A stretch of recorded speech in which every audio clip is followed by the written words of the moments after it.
நம்ம தேனிசை தென்றல் தேவா சார் எங்கள் குடும்பத்தில் ரொம்ப ஒன்றுக்குள்ளே ஒன்று. காரணம் அவரோட பாட்டை சொல்லி தான் பயங்கர பட்டிமன்றத்தில் ஹிட் ஆனோம்.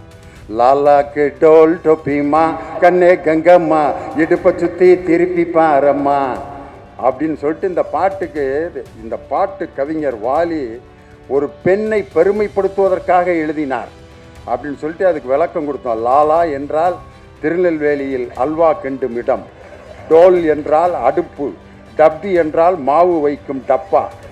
இப்படி அல்வா அடுப்பிலே வேலை செய்யும் கங்கம்மா என்ற பெண்ணே, உன்னுடைய இடுப்பை அடிக்கடி திருப்பிப்பார், ஏனென்றால் ஸ்டவ்விலிருந்து தீ உன் சேலையில் பற்றிவிடக்கூடும் என்பதற்காகத்தான் கவிஞர் வாலி லாலாக்கு டோல் டோப்பிம்மா கண்ணே கங்கம்மா இடுப்பு சுற்றி திருப்பி பாரம்மா என்று எழுதியதன் நோக்கம் இதுதான் அப்படின்னு சொன்னோன்னா எல்லாரும் உண்மையை வாலி என்னை பார்த்துட்டு கண்ணீர் விட்டு அழுதுட்டார். சத்தியமாக நான் இப்படி நினச்சி எழுதவே இல்லைடா.